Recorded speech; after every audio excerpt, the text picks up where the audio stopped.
fragrance industry is massive. In the UK alone, we spent £1.6 billion on perfumes in 2020. The market is teeming with the latest new and on-trend products, which are endlessly pushed by celebrities and influencers on social media.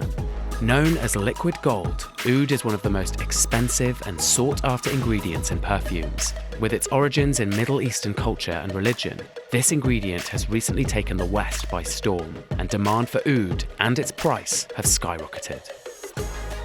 What makes oud so popular? Forget smelling like money. If you want to smell like a bank. And where does it come from? It feels terrible that it is because of our greed. It is almost extinct in the wild.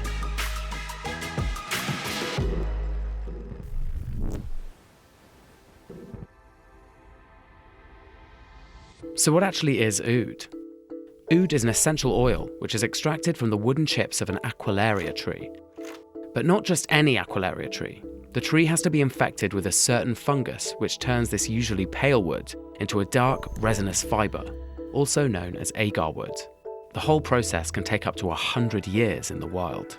The agar wood is then fermented and distilled to create the distinct oud fragrance. Walid claims to be the #1 oud seller in the UK. He sells a refined oud, which he infuses with other scents at his store in London. I'm in North London. I'm about to go meet Walid at Black Oud, who is hopefully going to tell me why oud is so popular. I'm excited. Hey Dan, Hello. how's it going? Hi, Walid, right? Yeah, man. Thanks very How's it much. going? You ready for your oud experience? Yeah, go on. I'm excited. Grab a seat. You know anything about oud? Basically nothing. So I'm gonna give you a bit of an insight what oud is. So this here is pure oud. This little bottle here cost me £250. Oh my So God. have a smell of this. You might not like it though. No? No. Huh. Oud is an acquired taste. It's not for everyone, but it's a lifestyle.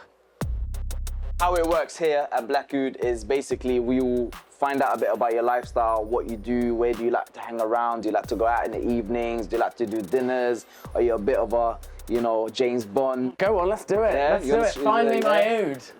So this one here is called Oud Arabi. Let's give it a go.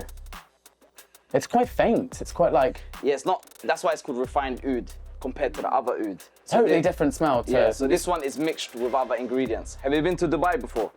No. Don't worry, I'm about to take you to Dubai. So this one here is called Emirati Oud. Forget smelling like money. If you want to smell like a bank. Oh, I like that. You like that, yeah? This is kind of more like me. It's a bit of you. Yeah, a bit of me. A bit of you, a bit of you. Yeah?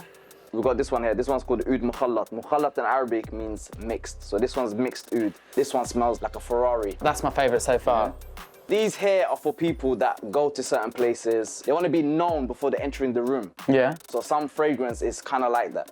What sort of people come to Black Oud? So you got rappers, we have talents, artists. I've met some footballers as well.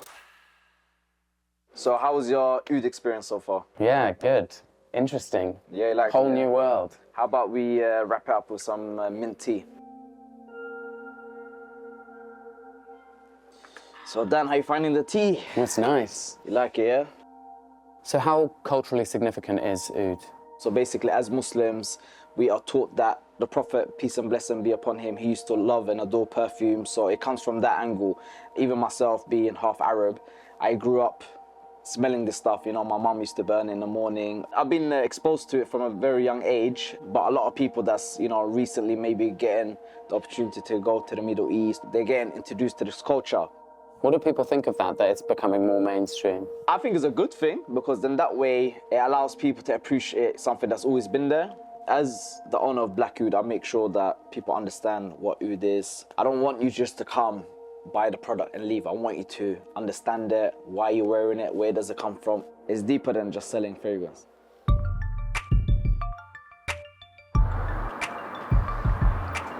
Really enjoyed my first oud experience. It's really interesting to learn how an ancient Middle Eastern tradition has become so popular in the mainstream, but it has kind of made me think about where does oud really come from and how is it harvested and does that have an environmental impact? I've learned that Aquilaria is a genus of subtropical forest trees, which are native to South and Southeast Asia. All species are listed on the IUCN Red List of threatened species. It's estimated that their population for the last 3 generations has declined by over 80%. Less than 1 in 10 trees are actually infected with agar wood, and there are no obvious external signs that a tree contains it. The search for agar wood has resulted in indiscriminate felling of trees, a dramatic decline in wild populations, and huge damage to the ecosystems which these trees help support. All species are currently protected under international law, meaning their imports and exports are monitored to ensure their numbers stay stable. However, the value of oud is so high that the illegal felling of wild populations continues to put Aquilaria trees under threat in all countries where they occur.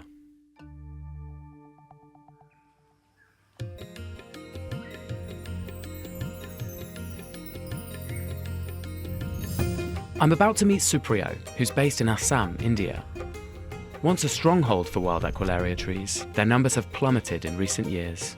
Fortunately, he and the Indian government are working towards some ingenious solutions to revive their populations and create a more sustainable trade for the future. Hello, my name is Supriyo Sen.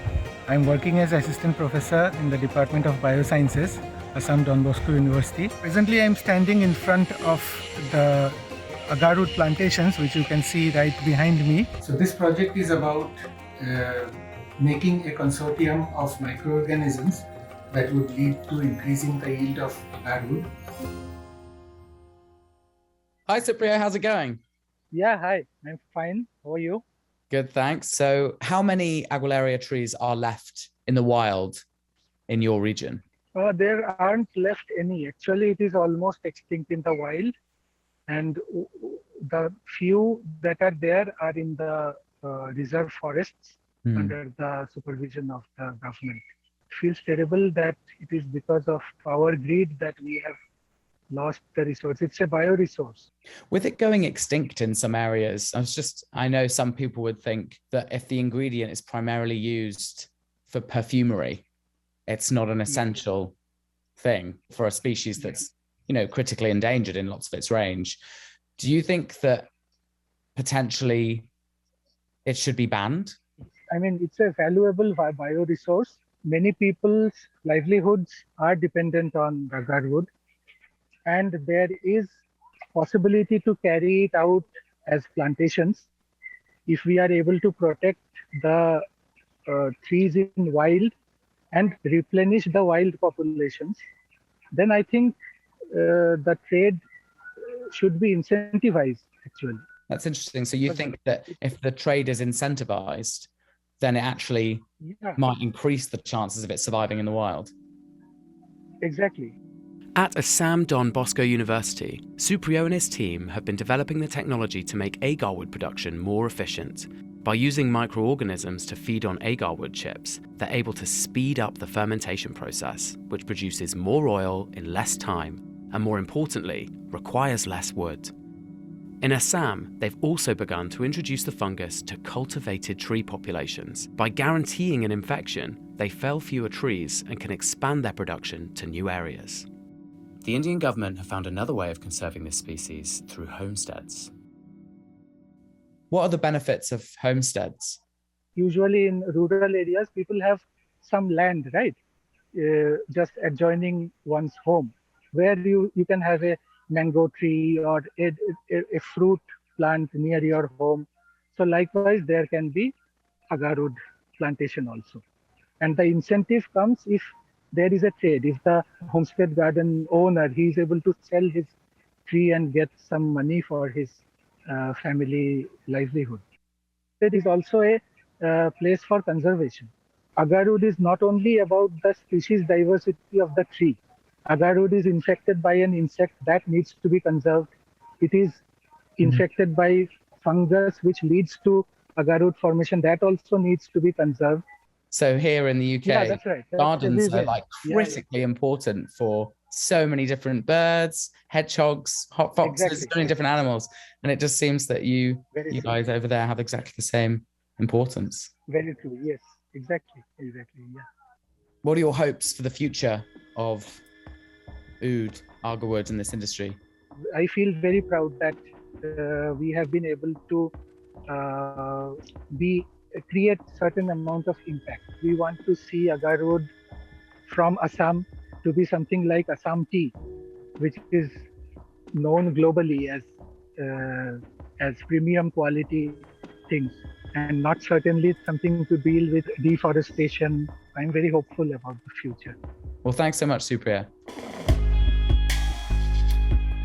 Oud is an important cultural ingredient which has been used and enjoyed around the world for hundreds of years. It's amazing to see its popularity grow and to reach more people than ever before.